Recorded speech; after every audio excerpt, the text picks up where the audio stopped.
நம்ம இன்னைக்கு என்ன பார்க்க போறோம்னா சைக்காலஜி அட் ஒர்க் பார்ட் 2. நீங்க ஆல்ரெடி பார்த்துருப்பீங்க. இது ஒரு எக்ஸ்டெண்டடா இது நம்ம பண்றோம். ஏன் சைக்காலஜி அட் ஒர்க், ஏன் உளவியல் அதிகமா நம்ம போறோம்னா, ஒரு கம்பெனியோட கல்ச்சர் பில்ட் பண்றதுக்கு முக்கியமான விஷயம் நல்ல ஆட்கள் தேவை. நல்ல ஆட்களை ரீட்டைன் பண்ண இது இருக்கும். நீங்க பாத்தீங்கன்னா நிறைய பெரிய பெரிய கம்பெனி ஒரு 20-25 வருஷமா என்ன செய்வாங்கன்னா, நல்ல ஆட்களை ரீட்டைன் பண்றதுக்கான யுக்திகளும் எதுவும் வச்சிருப்பாங்க. இல்லைன்னா அவங்களோட அனுபவத்துல நல்ல ஆட்கள் ஒண்ணு ஒண்ணா சேர்த்துட்டு இருப்பாங்க. அந்த ஆட்கள் எல்லாம் சேர்த்து ரீட்டைன் பண்ணிட்ட பிறகு அந்த கம்பெனியோட வளர்ச்சி ஒரு 10 மடங்கு 20 மடங்கு இருக்கும்னு வச்சுக்கோங்களேன், மினிமம். ஸோ அதை நம்ம எப்படி குயிக்கா பண்ணலாம்னா, நம்ம கிட்ட வரக்கூடிய ஆட்களுக்கு அந்த உளவியல், இப்போ புதுசாக இருக்கக்கூடிய கம்பெனியில் இருக்கக்கூடிய குறைகளை முன்னாடியே நம்ம வெளிப்படையாக சொல்லும் போது அதுல இருந்து நம்மளுக்கு ஒரு பெட்டரான ரிசல்ட் இருக்கும். அவங்களால அந்த பிரச்சனைகளை நேவிகேட் பண்ண புரிஞ்சு இருக்கும். அதுக்கான கிளாரிட்டி இருக்கும். அதனாலதான் இந்த உளவியல் அவ்வளவு இம்பார்ட்டன்டான நம்ம பேசிட்டு இருக்கோம்னு வச்சுங்களேன். முக்கியமான ஒரு விஷயம் என்னன்னா, நம்ம அந்த இடத்துல போய் வேலை செய்யும் போது நம்ம கிட்ட ஸ்டாஃப் ஃபர்ஸ்ட் இப்ப நம்ம ட்ரெயினிங் சூப்பர்வைசரா இருக்கும், இல்ல வேற ஏதாவது ஒரு சூப்பர்வைசரா இருக்கும்னா, சேலஞ்ச் எப்போதுமே இருக்கக்கூடியது என்னன்னா, நான் இங்க ரொம்ப நாளா வேலை செஞ்சுட்டு இருந்தேன், நான் தான் இங்க முதல்ல வந்தேன், என்னால இந்த வேலைகள் எல்லாம் செய்ய முடியாது, நீ யார் என்னை கேட்கறது, நான் உள்ளூருக்காரன், நான் வெளியூருக்காரன், இது மாதிரியான விஷயங்கள் எல்லாமே பேசக்கூடிய இது இருக்கும்.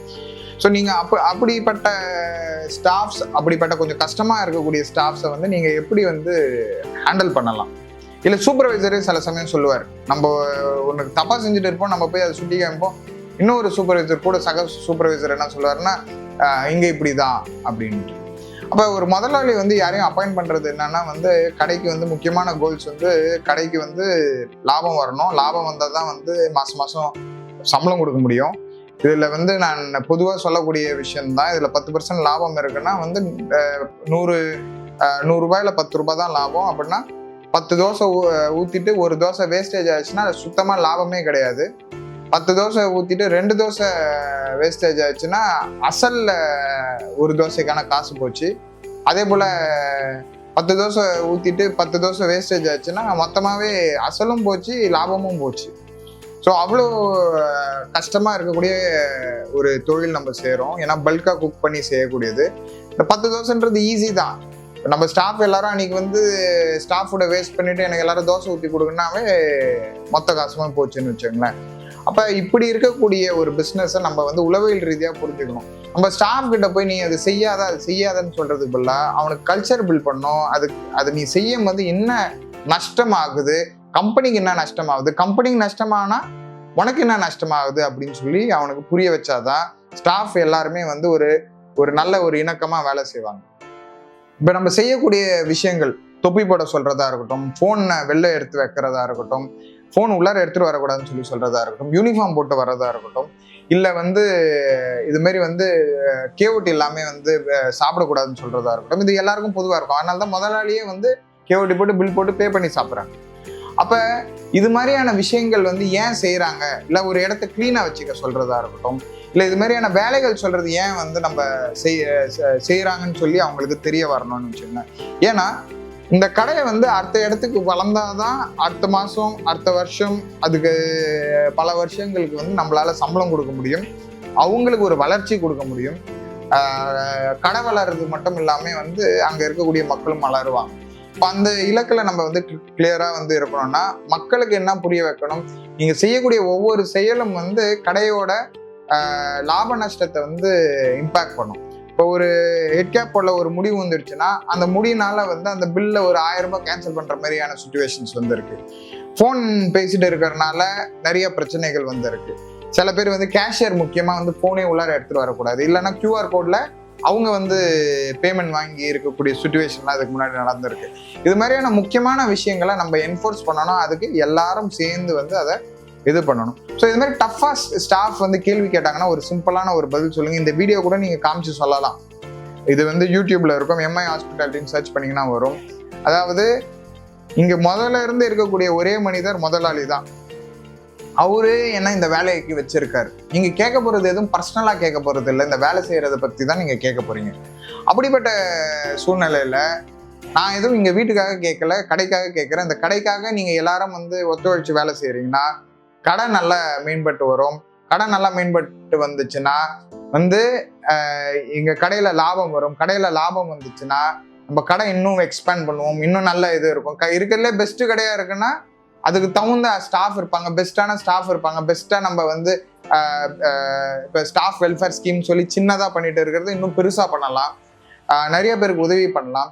இது எல்லாமே எப்போ வரும்னா ஒரு பெரிய லாபம் இல்லைன்னா கூட ஒரு சின்ன லாபம் இருந்தால் தான் வந்து நடக்க முடியும். ஸோ இதில் அவ்வளோ வேஸ்டேஜ் இருக்கக்கூடிய கடையில் வந்து இதெல்லாம் செய்ய தான் கடை வந்து நல்லா போகும்னு சொல்லி அவங்களுக்கு புரிய வைக்கணும். இன்னைக்கு வந்து நம்ம ஆளுக்கு ஒரு தோசையை எடுத்து தின்னுட்டாவே மொத்தம் 40 ஸ்டாஃப் இருக்காங்கன்னா அன்னைக்கு 40 தோசை தான் ஓடிச்சு.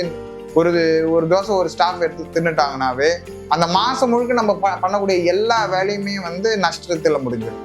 எவ்வளோ நஷ்டத்தில் முடியும்? அந்த 40 தோசைக்கான காசுக்கான நஷ்டத்துலேயும் முடியும். அப்போ நம்ம ஒரு மாதம் முழுக்க உழைச்சி இருப்போம், 10 ரூபாய் வந்து இருக்கும், செலவு எவ்வளோ இருக்கும்? 20 ரூபாய் செலவு இருக்கும். ஸோ இது மாதிரி டஃப்பாக இருக்கக்கூடிய பிஸ்னஸோ அவங்களுக்கு உளவியல் ரீதியாக நீங்கள் அப்டேட் பண்ண வேண்டிய ஒரு விஷயம். அதே போல் நீங்கள் சொல்ல வேண்டியது சிம்பிளான விஷயம். ஒரு சூப்பர்வைசர் வராருன்னா முக்கியமாக வந்து நம்ம அவங்ககிட்ட எதுக்கு வராங்கன்னா ஒரு மாற்றத்தை எடுத்துப்படுறது தான் வராங்க. இப்போ யாரும் வந்து கையை கட்டி போட்டு வேலை செய்ய சொல்ல போகிறது இல்லை. ஒரு ஸ்டாஃப் வந்து எது சொல்கிறாங்கன்னா அவங்கள ஒரு பணிவன்புடன் சொல்லுங்க, இது மாதிரி வந்துமா நீங்கள் எது வேணால் செய்யுங்க, ஆனால் முதலாளி என்னை இந்த வேலைக்காக வச்சிருக்காரு. அப்போ அந்த வேலையை செய்யும் போது எனக்கு தடங்களாக இருக்காது.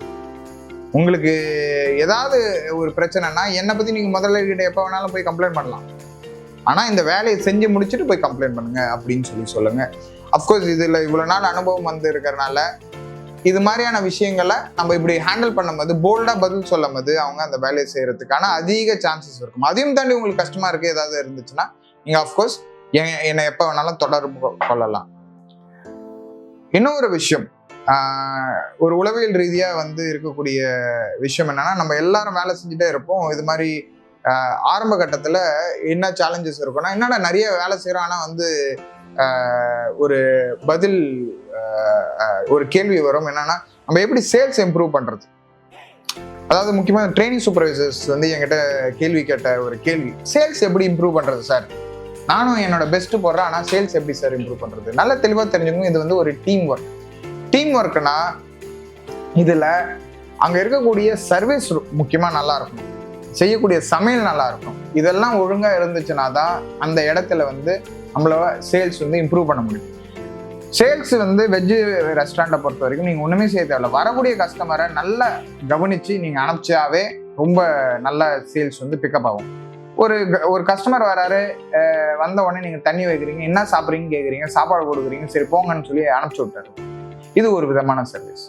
ஒரு கஸ்டமர் வராரு, வந்த உடனே நீங்கள் தண்ணி வைக்கிறீங்க, சார் குட் மார்னிங் சார், எப்படி இருக்கீங்க, இன்னைக்கு இதெல்லாம் ஸ்பெஷல் சார், இதெல்லாம் சாப்பிட்டு பாருங்கன்னு சொல்லி சொல்கிறீங்க. அதில் ஏதாவது ஒன்று ஆர்டர் பண்ணுறாரு, இல்லை மீல்ஸ் ஆர்டர் பண்ணுறாரு, சார் இந்த பருப்பு பொடியும் நெய்யும் சாப்பிட்டு பாருங்க சார், ரொம்ப சூப்பராக இருக்கும் சார், இன்னைக்கு இந்த துவையல் செஞ்சுருக்காங்க சார், இது ரொம்ப ஸ்பெஷாலிட்டி சார், இந்த இது செஞ்சுருக்காங்க சார், இது ஒரு ஸ்பெஷாலிட்டி சார். அப்போ அன்னன்னைக்கு செய்யக்கூடிய ஐட்டம்ஸை முக்கியமாக மீல்ஸை பொறுத்த வரைக்கும் சூப்பர்வைசர் அங்கே ஸ்டாஃபுக்கு சர்வீஸ் பண்ண சொல்லி கொடுக்கணும். அப்போ அது மாதிரி செய்யும் போது அந்த கஸ்டமர் போய் திருப்பி 10 பேரை கூட்டிட்டு வருவாங்க. வெறும் வேர்ட் ஆஃப் மவுத்லேயே வந்து இன்னும் 100 பேர் வருவாங்க. ஆனால் அன்னைக்கு வரக்கூடிய கஸ்டமரை பற்றி நல்லா தெளிவாக புரிஞ்சுக்கோங்க. இங்கே வரக்கூடிய ரொம்ப முக்கியமான ஆளே கஸ்டமர் தான். கஸ்டமரை நம்ம மதிக்கலை, அவர் வரும்போது ஃபோன் பேசிட்டு இருக்கோம், நம்ம வேலையை பார்த்துட்டு இருக்கோம், இது மாதிரியான விஷயங்கள் செஞ்சீங்கன்னா ஆட்டோமேட்டிக்காக திருப்பி வந்து சேல்ஸு டவுனாக தான் ஆகும். நான் இது நிறைய அனுபவத்தில் நான் பார்த்துருக்கேன். எங்கள் வீட்டு தெருவில் ஒரு கடை வந்து கிட்டத்தட்ட ஒரு 10 பேர் நடத்தியிருக்காங்க. அந்த கடை நஷ்டத்தில் தான் முடியும்.